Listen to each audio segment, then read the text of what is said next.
Bismillahirrahmanirrahim. Assalamualaikum warahmatullahi wabarakatuh. Alhamdulillah nahmaduhu wa nasta'inuhu wa nastaghfiruh wa na'udzubillahi min shururi anfusina wa sayyiati a'malina. May yahdihillahu fala mudhillalah wa may yudlil fala hadiyalah. Asyhadu an la ilaha illallah wahdahu la syarikalah wa asyhadu anna Muhammadan abduhu wa rasuluh la nabiyya wa la rasula ba'dah. Amma ba'du usikum bitaqwallah faqad fazal muttaqun. Ikhwani fillah, bapak-bapak, ibu-ibu yang dimuliakan Allah, kita bersyukur atas nikmat yang Allah berikan sebab kata Ibnu Qayyim nikmat itu tidak akan awet kecuali dengan 3 cara. Pertama bisyukrihi, disyukuri. Yang kedua adalah bi naf'ihi, dimanfaatkan. Sama yang ketiga bitasarrufihi, dibagi. Maka ketika dapat nikmat kemudian kita tahan atau kemudian tidak kita manfaatkan atau kemudian tidak kita syukuri, maka nikmat itu selain akan hilang nanti bisa menjadi musibah atau malapetaka untuk kita. Dalam hadis Nabi mengatakan kullu nikmatin la yuqarribuna ilallah, semua nikmat yang tidak menjadikan kita tambah dekat dengan Allah, falakum minal bala'ah, maka itu nanti menjadi malapetaka atau musibah. Yang kedua, salawat serta salam untuk junjungan kita Nabi Muhammad sallallahu alaihi wasallam. Ikhwanifiddin, bapak-bapak, ibu-ibu yang dimuliakan Allah, di sore hari ini saya nukilkan nasihat dari salah seorang ulama mufassirin, Syekh Abdurrahman As-Sa'di. Beliau menjelaskan arba'atun nafar fil Quran. Ada 4 golongan manusia yang disebut Allah di dalam Al-Quran. Yang pertama, beliau mengatakan rajulun ta'iyun lillah wa sa'idun fil hayah. Orang yang sangat taat pada Allah, beriman, ahli ibadah, dan hidupnya diberi kebahagiaan, ketentraman. Dan ini memang janji Allah Ta'ala. Dalilnya dalam surat An-Nahl ayat 97 Allah mengatakan man amila sholihan, siapa yang beramal soleh atau taat kepada Allah, laki-laki atau perempuan, fahuwa mu'min, dan dia beriman kepada Allah, falanuhyiyanahum hayatan thayyibah, maka dijamin dia akan diberikan kehidupan yang baik, kehidupan yang tentram atau bahagia. Jadi balasan ketaatan atau keimanan itu akan diberikan kebahagiaan atau kehidupan yang baik, kehidupan yang tentram. Karena tafsir dari hayatan thayyibah itu adalah hayatan sakinah, kehidupan yang tentram. Jadi letak ketentraman dalam ayat ini ketika dia taat kepada Allah, beribadah, dan dia beriman kepadanya. Ada seorang ulama dari kalangan sahabat Ibnu Abbas mengatakan albirru, para pelaku ibadah itu akan diberikan banyak keistimewaan. Pertama adalah yuhsinul waji, akan dibaguskan wajahnya. Wa nurul aqli, kemudian akan diberi cahaya pada pikirnya. Wa yasrah sadri, akan dilapangkan hatinya. Wa taqwiyatul jismi, kemudian akan dikuatkan fisiknya. Wa yazidu umri, akan dipanjangkan umurnya. Wa hubbu ghairihi, dan dia akan disukai banyak orang. Maka ini golongan yang pertama, ini levelnya yang paling tinggi. Golongan orang yang taat, muti, nurut kepada Allah, dan dia kemudian diberikan kehidupan yang tentram, bahagia di dunia dan di akhirat. Itu ya. Jadi dia tentramnya, bahagianya, dan suksesnya ini di 2 tempat, yaitu di dunia dan di akhirat. Di dunia dia bahagia, di akhirat masuk surga. Ini yang disebut oleh Ibnu Qayyim sebagai golongan ahlul afiyah, orang-orang yang menjadi ahlul afiyah, orang-orang yang beruntung. Kemudian yang kedua, ini kata beliau Abdurrahman As-Sa'di adalah golongan rajulun ta'un lillah wa ta'isun fil hayah. Golongan manusia yang taat, mutik kepada Allah, ahli ibadah, tapi kemudian sengsara hidupnya di dunia. Ini tapi sengsaranya cuma di dunia. Di akhirat nanti dia bahagia karena dia akan masuk surga atas ketaatannya kepada Allah Ta'ala. Ini dalilnya adalah di dalam surat Al-Baqarah tentang gambaran orang mukmin yang dia ahli ibadah tapi diuji oleh Allah Ta'ala dengan ujian yang berat. Wala nabluwannakum bisyai'im minal khauf. Allah akan uji mereka dengan rasa takut, kemudian naqsi minal amwal, miskin karena dikurangi hartanya, wal aulad atau kemudian kematian anaknya atau keluarganya. Maka kemudian Allah mengatakan wabasyiris sabirin, berilah kabar gembira berupa surga atas orang-orang yang sabar. Ini yang kedua. Ini jadi golongan orang yang tetap di akhirat mendapatkan kebahagiaan surga, cuman di dunia dia sengsara. Kalau golongan yang pertama, dia di akhirat masuk surga, di dunianya dia juga paling bahagia. Nah ini golongan yang pertama disebut ahlul afiyah, golongan yang kedua ini disebut sebagai ahlul musibah. Kalau diikutkan rombongan Nabi, ada rombongan Nabi yang ahlul afiyah itu rombongan Nabi Sulaiman. Kan itu di dunianya paling top, paling sugih, paling penak, jabatannya dhuwur, kekuasaannya luas. Dan di akhirat masuk surga, paling pol tapi. Sugih, soleh, kemudian ahlu jannah. Ini yang kedua, golongan ahlul musibah. Ini kalau diikutkan rombongannya adalah Nabi Ayub alaihissalam. Karena dia ya walaupun soleh, ahli ibadah, tapi di dunia sengsara, ujiannya begitu berat.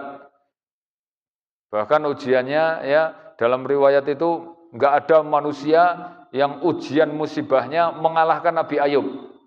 Seluruh manusia ini ujiannya enggak ada yang di bawahnya Nabi Ayub. Dan seluruh manusia kalau diberi kenikmatan sehebat apapun enggak mungkin di atasnya Nabi Sulaiman. Jadi seluruh manusia itu Pak, itu cuma di antara dua Nabi ini, yaitu Nabi Ayub dan Nabi Sulaiman. Sak pol-pole manusia ya tetap di bawahnya Nabi Sulaiman, sak rekoso-rekosone manusia itu tetap di atasnya Nabi Ayub. Nah, kedua Nabi ini mendapat gelar yang sama. Apa itu? Ni'mal abdu innahu awwab. Sebaik-baik hamba dan sangat taat. Dan mereka menjadi ahlul jannah semuanya, masuk surga semuanya.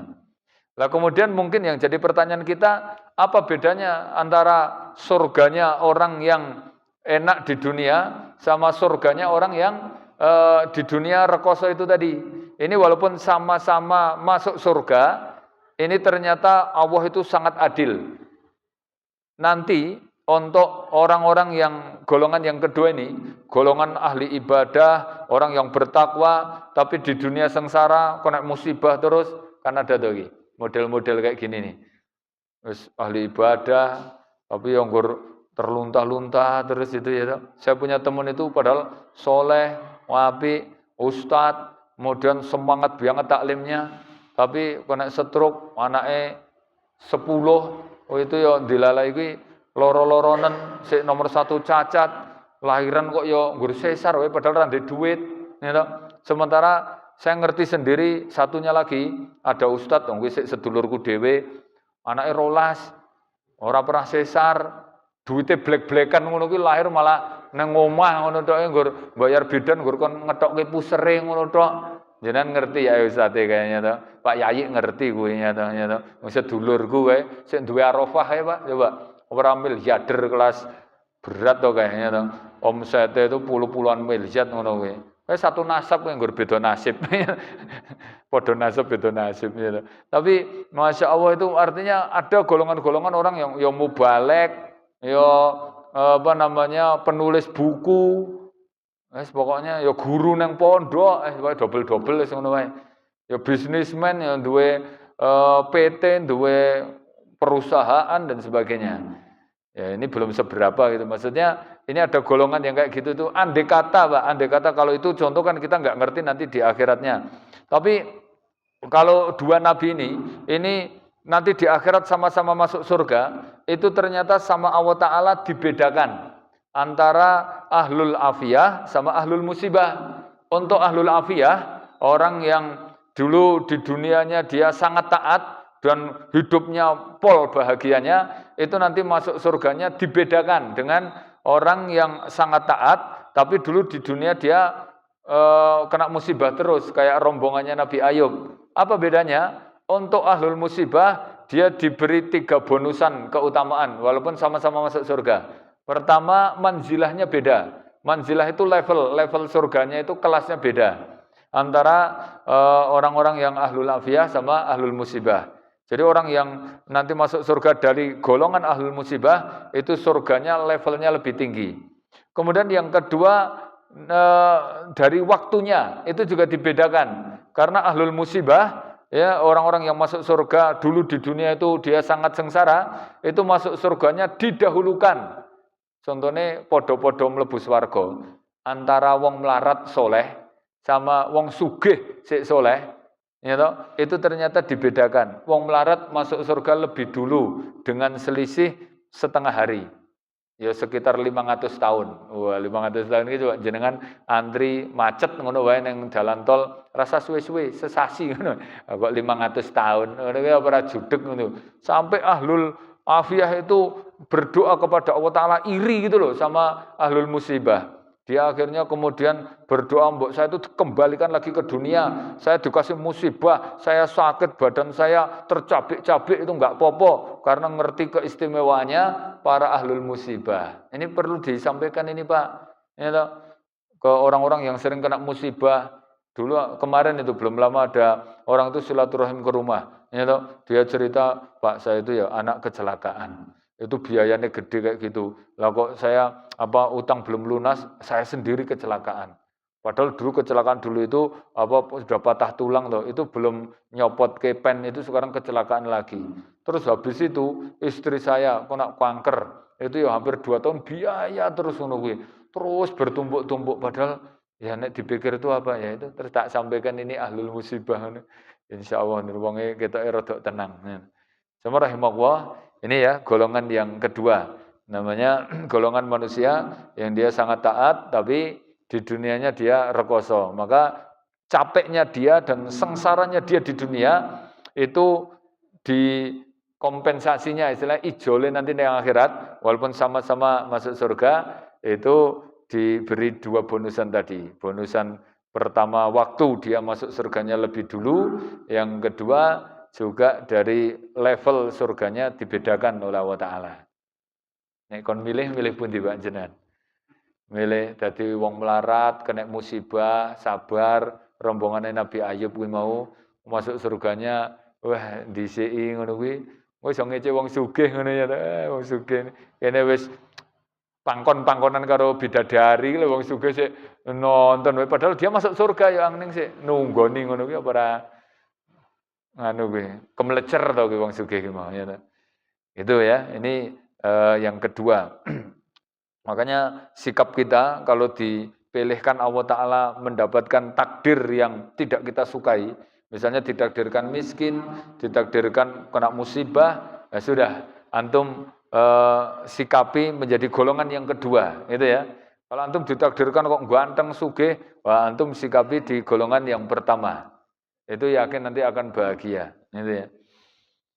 Nah sekarang yang ketiga, ini kata Abdurrahman As-Sa'di adalah golongan manusia ketiga itu rajulun asolillah wa sa'idun fil hayah. Golongan orang yang dia bermaksiat kepada Allah, tukang dosa, tapi hidupnya enak di dunia, tukang maksiat, foya-foya, tapi ternyata sugih, ya toh, malah ratau loro. Kan contohnya kayak Fir'aun gitu loh. Fir'aun ki ratau loro tibake, ya toh. Dalam riwayat enggak pernah sakit, 400 tahun. Korun barang ku ya ora tau lara, ya toh. Padahal dia paling kafir. Kemudian nek dilogikake paling maksiat kepada Allah Ta'ala. Tapi jabatannya malah paling pol, duitnya ya paling pol. Nah itu. Nah ini kalau ada golongan yang ketiga, antum jangan kepingin ya. Karena mereka itu golongan orang-orang yang diujo. Nek dalam hadis itu bahasa dalam hadis namanya istidraj. Yang mereka dilulu oleh Allah Ta'ala. Dalilnya adalah Dalam surat Al-An'am itu ayat 160 Allah mengatakan falamma nasu ma dzukkiru bihi. Ketika mereka berpaling dari perintah Allah, berarti bermaksiat, dosa, fatahna alaihim abwaaba kulli syai'. Maka Allah buka pintu kemudahan dari berbagai penjuru. Hatta idza farihu, sampai wong iki kesenengan, akhadnahum baghtatan fa idahum mublisun. Akhirnya Allah adab secara tiba-tiba sampai dia terbelalak. Ngono ki lho, Pak. Jadi antum aja pede-pede, ya toh. Sok-sok ke maksiat ki yo gare sugih bareng lho ki, ya toh. Jadi ternyata kita itu bisa sukses, itu bisa barokah dari ibadah menjadikan sukses atau maksiat. Kadang-kadang maksiat itu juga bikin sukses. Maka patokannya dia mendapatkan kekayaan, kesehatan, kelapangan apapun, kemudahan dari manapun, itu patokannya dia ibadah apa ora. Makanya kalau ada orang kaya raya, orang tahu loro, tapi orangnya itu bergelimangan dengan maksiat, orang tahu ibadah, ketahuilah itu namanya istidraj. Itu berarti memang sengaja kebaikannya dientekin yang dunia sampai betul-betul dia sudah enggak punya balasan sama sekali di akhirat. Itu dalilnya Nabi mengatakan idza ra'aitumur rajul, kalau kamu melihat ada sosok manusia yu'ti minad dunya, dia itu diberi harta yang bergelimangan dengan harta, ala ma'asihi, padahal dia itu juga bergelimangan dengan maksiat, duitnya oke padahal dia orang ninggal ke maksiat, maksiatnya pol, tukang mendem main maksiat, yang duitnya oke rata ulara, fa'lam annahul istidraj, maka ketahuilah itu berarti wonge diujo, dilulu, memang sengaja kebaikannya dientek nang donya sampai nanti di akhirat belas enggak punya kebaikan, karek diadab oleh Allah taala ya seberat-beratnya. Kan ngeten, Pak. Saapi-apike wong mukmin tetep duwe elek, nggih mboten?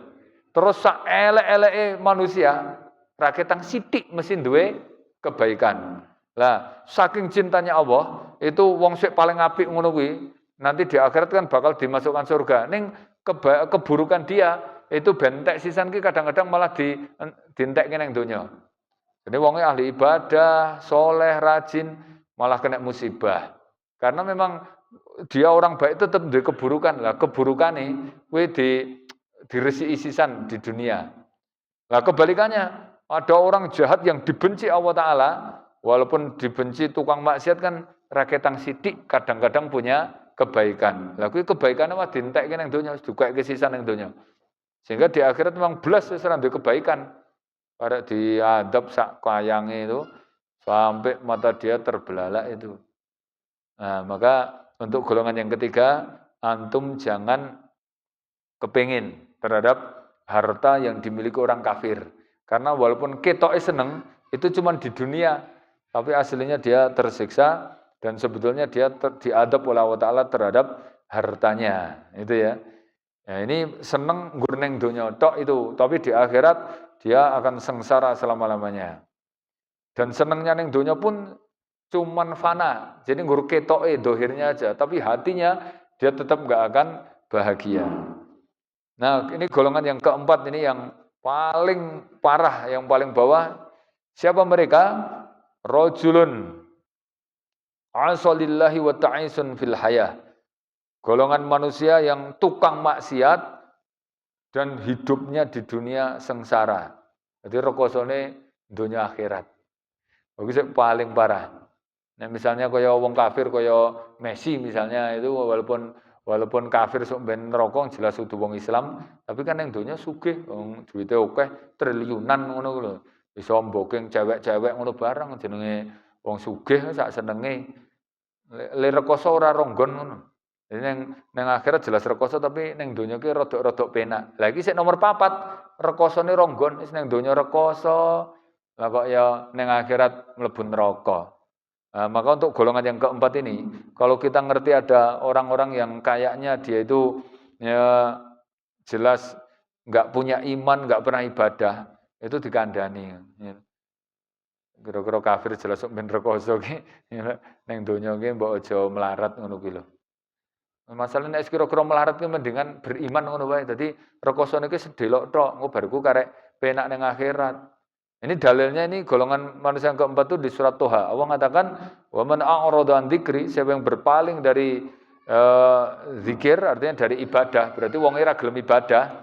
Fa innalahum ma'isyatan donka, maka di dunia hidupnya akan sempit sengsara, wa nahsyuruhum yaumal qiyamati a'ma, dan di akhirat dia dibangkitkan dalam keadaan buta, ya rekoso meneh. Nek nomor 3 sik rada mending, ya to, rekosone nang akhirat tapi di dunia dia diujo, duitnya akeh. Nah ini nang donya rekoso, ora ndek duit, melarat, lah kok ya tetep kafir, orang ibadah. Saya itu nek bayang kiki ngenesnya Masya Allah, wong serang ibadah, ya kaya ngono ya melarat, ya kuwi terus apa penake ngono kuwi ya. Nah, misalnya kita melarat ki tapi ada harapan ya oleh ngopol-pol keling ibadah, ora ketang melarat-melarat ki disabar-sabarke. Nek kaya poso ngono kuwi ora ketang luwe disabar-sabarke. Tunggu ditenono nek maghrib, wah langsung mangan sik akeh gitu. Lah ini ya toh wis ra poso ya melarat. Wis ra ibadah ya tetap aja melarat. Ada loh Pak, orang itu ngurus sekedar untuk bisa makan gitu aja. Oh dari wangi ora iso ibadah, ora gelem salat, ya Allah. Ya Allah. Saya tuh ada WA kuwi wong le ngapusi ngono kuwi. Kuwi kirim video ngomong ki anakku lara kemudian njaluk nggo iki ngono ki. Njaluke nggo 50.000 jane. Aku sing ngerti ki dihapusi ngono. Tapi tetep tak transferi ngono. Lek golek 50.000 kok ya oleh ngapusi kaya ngene iki ngono ki. Ya. Maksudnya nggur golek duit cilik ngono kuwi lho direwangi dosane kaya ngono kuwi. Ora apa-apa masalah kono nyebut aku Pak Ustad ngono jarene entuk nomor nang Facebook ngono. Aku isin kok njaluk Pak Ustad ora transferi ngono, bar tak blokir ngono kuwi. Wong bar tak transferi ora matur nuwun ya padahal mau nule SMS turu ora kok pengen njaluk dimatur nuwun iki berarti wong ora beres iki ya ta. Ah iki jelas ngapusi tenan ngono kuwi. Lah kok iki enek WA meneh nomor beda ngono. Mesti wonge duwe nomor terus ganti apa gawe nomor tukang ngapusi yang ngono-ngono kuwi. Wingi anake iki genten apa bojone lairan. Ngono. Nomor ra kenal grup ndi wae ngono ya iso ngono mbah. Itu tapi ya ora apa-apa. Goleke duit zakat ngono ki ngono. Kalau dititipi duit zakat kewarisan ngono ki kon nyalurke wah iki wong-wong kaya ngene iki ra ketang 50 tak kei penyaluran ngono lah. Muga-muga wonge engko iso sadar. Masalah ora punjul kok 100 kok nggur 50 njaluke. Nek ngapus iki rada cucuk sisan misalnya 1 juta ngono kuwi nggur 50 lho. Semua rahimahullah. Jadi itu nggih 4 golongan di Al-Qur'an yang kita pengen ngambil pelajarannya itu ya kalau kita itu enggak bisa jadi golongan yang pertama, golongan yang betul-betul bahagia di dunia, itu paling tidak ya golongan yang kedua lah, ya, tetap ahli ibadah, walaupun mungkin di dunia kita enggak terlalu kaya, atau mungkin kena musibah, insya Allah dengan keibadah, ketaatan kita kepada Allah Ta'ala, itu ya tetap Allah akan berikan balasan yang sangat besar nanti di akhirat. Pilihannya golongan nomor 1 atau 2 itu aja. Nanti sama-sama masuk surga, nek golongan kedua ya kita menjadi ahlul musibah, itu level surganya lebih tinggi. Nek golongan yang pertama itu kebaikannya sedikit neng donya, bahagianya dicicil neng donya, nah itu nanti di akhirat ya ada perbedaan gitu aja cuman podo apike, podo penake. Neng donya mungkin rodok penak sih nomor 1, tapi neng akhirat nanti kabeh do milih sih nomor 2 gitu ya. Demikian semoga bermanfaat. Akhiru da'wana alhamdulillahirabbil alamin. Subhanakallahumma wa bihamdika asyhadu an la ilaha illa anta astaghfiruka wa atubu ilaik. Wa akhiru da'wana alhamdulillah wa billahi taufiq wal hidayah. Assalamualaikum warahmatullahi wabarakatuh.